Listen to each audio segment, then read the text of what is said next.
Olá, amigos. Estamos iniciando o programa Esclarecimentos Oportunos. O nosso programa é uma realização da Sociedade Espírita Francisco de Assis, casa sediada na cidade de São Paulo. E conosco, como sempre, o senhor Milton Felipe. Tudo bem, senhor Milton? Tudo bem. Estamos aqui prontos para este trabalho. Muito satisfeito de estar ao seu lado, como sempre, para estudar a doutrina dos Espíritos. Pela oportunidade, desejo saudar a todos os nossos irmãos, desejando-lhes que os bons Espíritos nos ajudem sempre. Nós aqui estudamos a doutrina espírita, né? Nos baseamos aqui as nossas respostas sempre nas obras fundamentais, porque não tem outro jeito de ser, né, Milton? Não tem. Se nós quisermos falar de Espiritismo, com certeza temos que nos reportar aos livros publicados por Allan Kardec a partir de 1857. Allan Kardec, logo depois que ele publicou o Livro dos Espíritos, ele começou a ver e a observar um resultado bastante satisfatório, né? De busca, tanto que a primeira edição esgotou-se rapidamente. Eu falo isso porque você é editor também, né?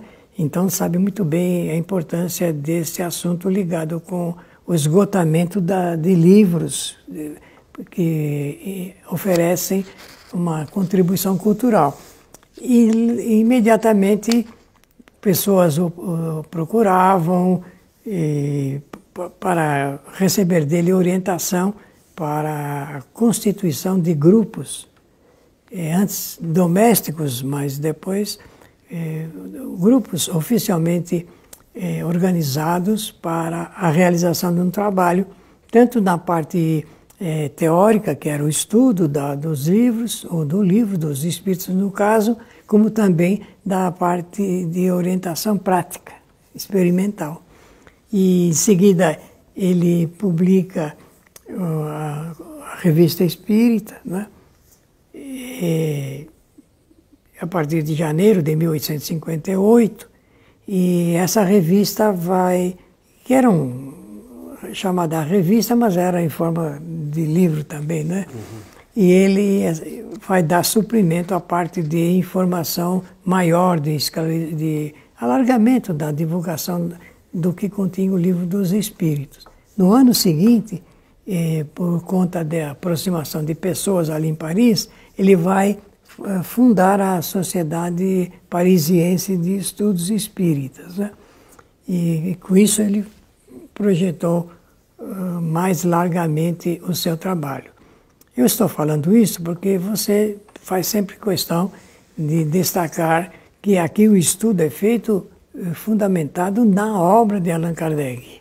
E como sempre um pouco de história vale para mostrar como é importante esse trabalho que fica retido nesse assunto ligado com a edição do Livro dos Espíritos.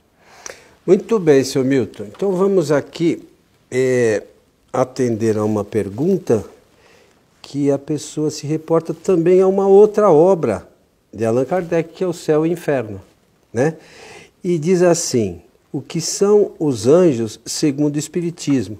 E ela menciona aqui o capítulo 3 da primeira parte, né, do livro, no item 12, no livro O Céu e o Inferno. Eu já abri aqui a Já parte. abriu? Já, sim. Justamente O Céu e o Inferno e a Justiça Divina segundo o Espiritismo. Publicado em 1865, exatamente para dar uma resposta às ideias católicas ligadas com a constituição do céu, do inferno e também do purgatório. Que essa é a imagem católica a respeito da vida, do ponto de vista espiritual. E Kardec, então, vai repor as coisas nos seus devidos lugares, falando do céu e do inferno, de acordo com o que ensinava Jesus de Nazaré, excetuando esse assunto ligado com o purgatório, porque o purgatório realmente não existe, não existiu e nem existe na linha de imagem propiciada pelo catolicismo, não é? E interessante, Coelho, que Jesus falou do céu.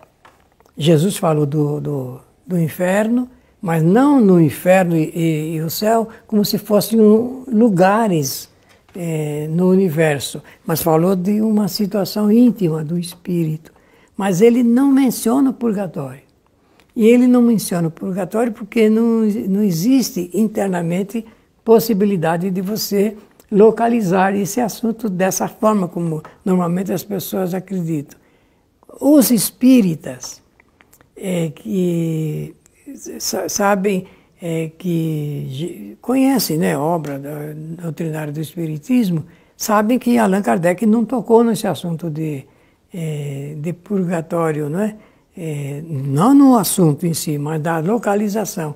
E então eles inventaram também, porque o purgatório é uma invenção do catolicismo, inventaram também a figura localizada do umbral. O umbral no Espiritismo, que também não existe na obra de Kardec, acabou existindo em algumas obras fantasiosas de autores, e obviamente isso causou uma necessidade grande, às vezes, de nós esclarecermos, porque as pessoas querem saber, olha, Jesus não falou do purgatório, Kardec também não falou do umbral, mas os católicos criaram o purgatório, assim como os espíritas criaram o umbral. Eu não acho que os espíritas criaram um umbral. Eu acho que aquelas pessoas que não conhecem o espiritismo criaram uma coisa que não é espiritismo e deram alguns nomes. Eu acho que fica melhor falar assim, desse jeito. Porque, lamentavelmente, sabe, Milton, eu comecei a estudar mais a doutrina depois que nós tivemos alguns diálogos, né? E desde então eu venho estudando um pouco mais as obras fundamentais. Lamentavelmente, algumas pessoas que dizem ser espíritas leram o Livro dos Espíritos, leram o Evangelho segundo o Espiritismo, mas as outras obras fundamentais, alguns não sabem nem que existe. Certa vez eu fui numa palestra numa casa espírita e você tinha feito a tradução do Espiritismo na sua mais simples expressão, lembra disso? Eu levei essa obra nessa casa espírita e a pessoa perguntou quem era o autor daquela obra, né? O dirigente da casa espírita. Eu falei, olha, o Allan Kardec. A pessoa me olhou assim com espanto, como se eu tivesse trazido uma coisa assim, né? Olha, de onde surgiu isso? Eu não conheço. Eu falei, mas é a obra do Allan Kardec, o que eu vou fazer? A gente traduziu, está aí à disposição, inclusive quem quiser depois baixar, é só acessar lá o nosso site kardec.tv, que está lá disponibilizado o livro que o Milton fez a tradução para a gente baixar. Mas, lamentavelmente, os nossos amigos espíritas não conhecem essa obra, não sabem nem que ela existe, né? O Céu e o Inferno, que é uma obra, depois que as pessoas lerem, elas vão, quem sabe, se tornar realmente espíritas. Mas vamos lá. Porque, conforme estávamos dizendo, Allan Kardec escreveu o livro para dar uma resposta. E a obra é constante de duas partes. A primeira, dentro desse aspecto teológico do Espiritismo, e na outra parte, então, é a oportunidade que Allan Kardec tem de mostrar os espíritos propriamente dito. E eles é que se dizem, porque eles se pronunciam, e Kardec só classificou na ordem de 67 modelos de comunicações de espíritos nas mais variadas situações. É uma obra lindíssima, gostosa de se ler. E não é modelinho assim, a gente tem que pegar aqueles 67 que Kardec relacionou para publicar, e na Revista Espírita tem muitos outros, para aquilo ser base do nosso conhecimento doutrinário. Então, na internet, às vezes, a gente publica algumas dessas histórias desses espíritos relacionados, e as pessoas comentam como se fosse, ai, que história legal. Não entende que aquilo tem uma base doutrinária e a gente tem que extrair daquilo o conhecimento. Né? Então, a coisa é séria e as pessoas veem como historinha, lamentavelmente. Olha, esse livro é muito importante na literatura espírita. As casas espíritas deveriam estudá-lo abertamente, junto ao público, para demonstrar como que o Espiritismo apresenta a realidade espiritual. Apresenta a realidade espiritual segundo o depoimento dos espíritos e que Allan Kardec selecionou esses modelos para mostrar as situações dos espíritos em estado de felicidade ou da chamada infelicidade. E com isso, então, nós notamos o seguinte, meus amigos, é o que vai acontecer com a gente depois de desencarnado. É simples assim. Nós vamos ter que ocupar um desses lugares, dessas situações. Muito bem, seu Milton. Então vamos lá. Olha, é no item 12 né? da primeira parte, no capítulo 3. Allan Kardec diz o seguinte, Antônio Coelho: a felicidade dos espíritos bem-aventurados não consiste na ociosidade contemplativa, que seria, como temos dito muitas vezes, uma eterna e fastidiosa inutilidade. Porque, conforme eu disse, ele está dando uma resposta à Constituição Católica do céu, né? E vai mostrar que os espíritos... Olha, aqui ele fez o comentário segundo a observação deles e ouvindo os espíritos, né? Ele vai demonstrar que aquilo que normalmente o catolicismo mostra, né, dos anjos, por exemplo, que é a pergunta, é dessa inutilidade quase que completa, porque eles ficam sem objetivo. Sem objetivo ativo, né? Os espíritos superiores, ou anjos, eles estão a serviço, não a passeio, né? Às vezes a gente acha que fica lá tocando harpinha, ai, que legal, que bacana, vou tocar. E a gente imagina isso, né? Tanto imagina que existem livros chamados espíritas que formam uma ideia falsa do que é o mundo dos espíritos e que nessa ideia falsa tem lugar, então, aquelas belezas naturais como jardins, como gramados, coelhinhos saltitantes. O coelho pode ter, Milton, eu sou coelho, não mas pode ter? É diferente, né? Então, essas criaturas angelicais que não fazem outra coisa a não ser tocar flautas. Então, essa é uma ideia falsa do que é o mundo dos espíritos. Lamentavelmente, e o pior, os católicos acreditarem é totalmente possível. Compreensível. Né? Agora, o espírita que tem essa obra aqui para estudar e continuar acreditando nisso é simplesmente lamentável. Né? Se lamenta porque é falta de conhecimento doutrinário, não é? Falta de conhecimento doutrinário. E isso que nós estamos mencionando aqui está vivido, apresentado até na cinematografia, que o cinema ele colhe e abarca essa situação, que é de uma plástica, não é? Do ponto de vista da imagem, mas não é real, é só uma imaginação. Tem nos filmes, e alguns filmes até reportando novelas e romances espíritas. E se tem filmes reportando, é porque existem livros nos quais consta isso. E as pessoas reproduzem. E acreditam nessa história fantasiosa.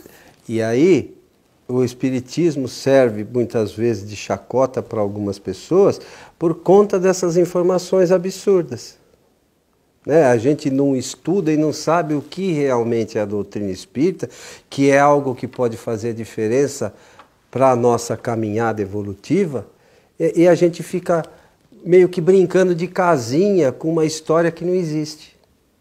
A gente precisa acordar. Até para conhecer a realidade, né?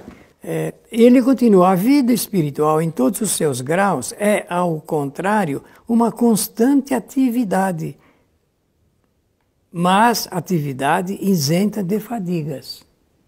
Isso é uma outra história que a gente tem que entender por quê. Tem que entender por conta, conforme você fala sempre, de saber que os espíritos, eles não sentem nem cansaço, né? Nem fadiga, nem necessidade de sono, nem sede, nem fome, sentimento de fome. O Milton está falando alguma novidade? Não, isso aí está lá no Livro dos Espíritos também. Sim. Então, lá o capítulo do sono e os sonhos.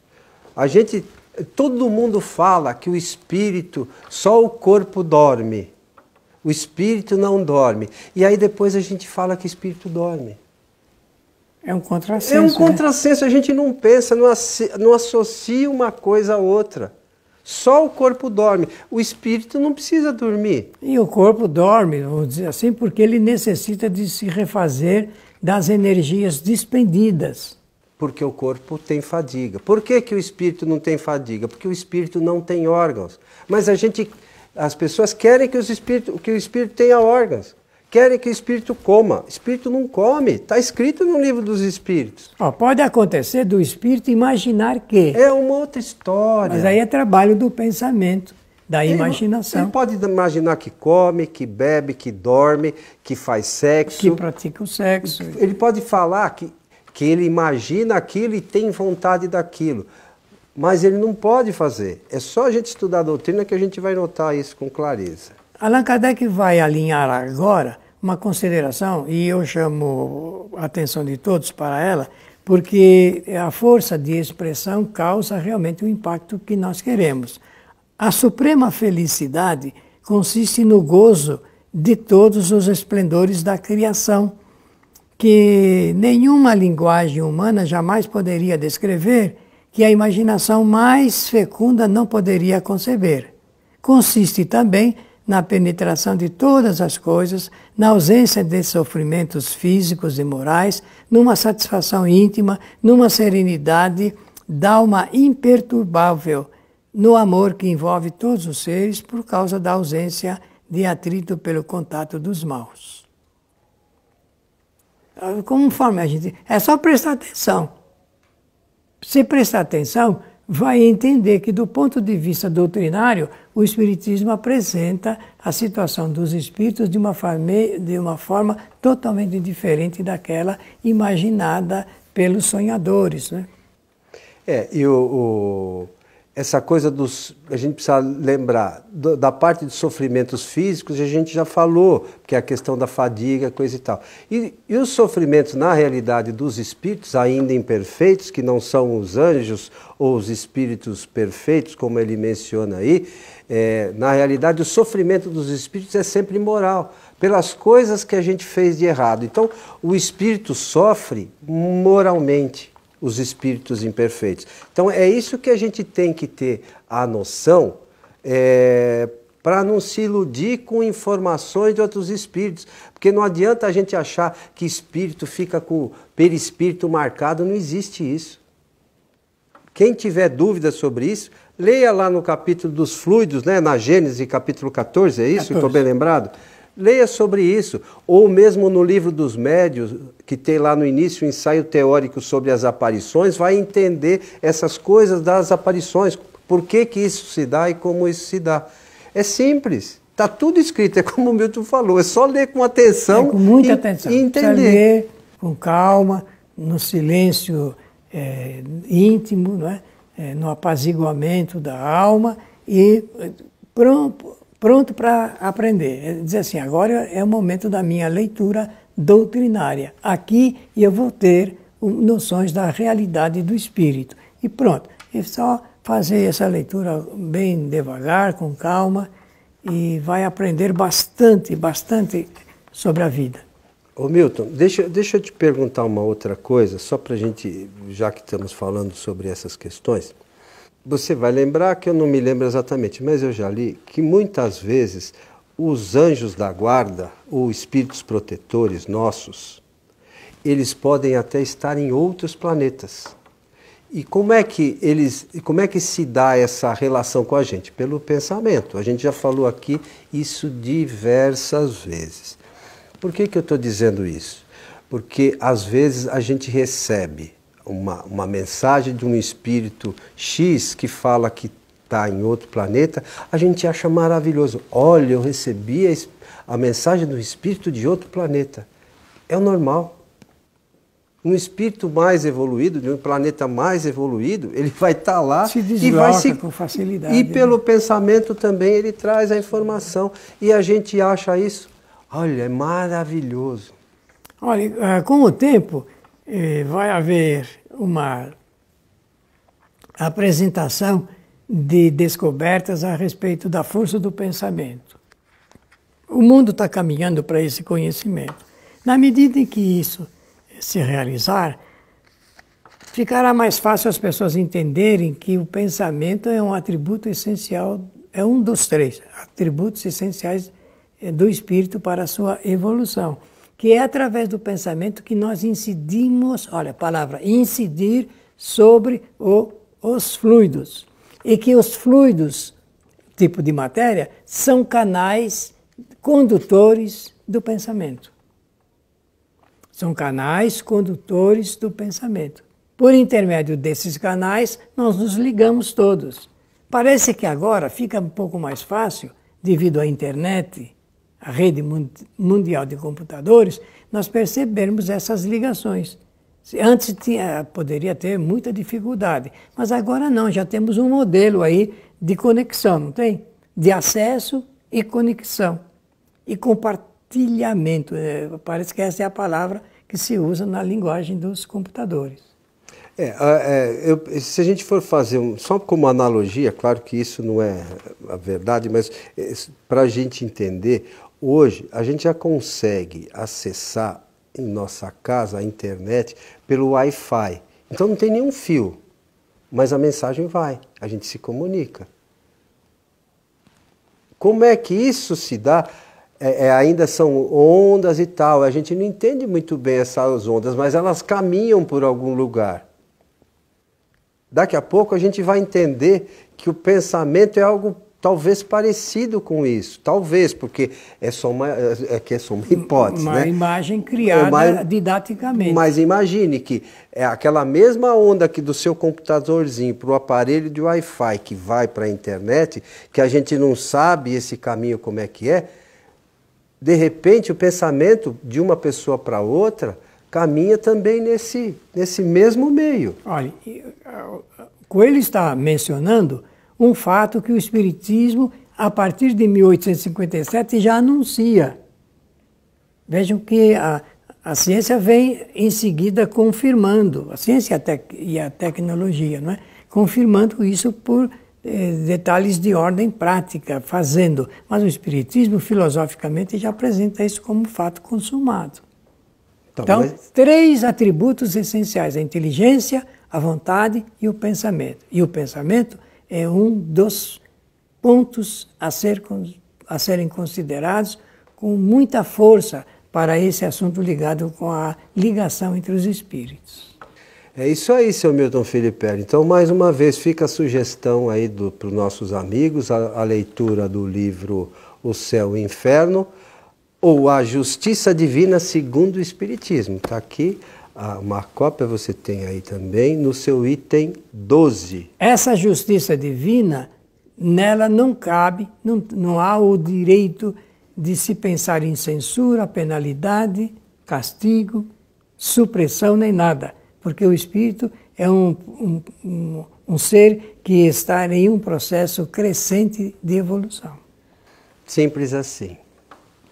Seu Milton. Muito obrigado pela atenção de todos, obrigado Coelho aqui pelo convite aqui para a nossa participação e desejar a todos que os bons espíritos nos ajudem sempre. Meus amigos, o Milton fala sempre do convite, mas ele foi convidado desde o primeiro e a gente faz isso junto desde o primeiro. Então, nós fazemos junto, não tem nada de convite, a gente só combina o dia e grava. Mas eu sou grato. Viu? Que é isso. A vocês que estiveram conosco, o nosso abraço e até o nosso próximo programa.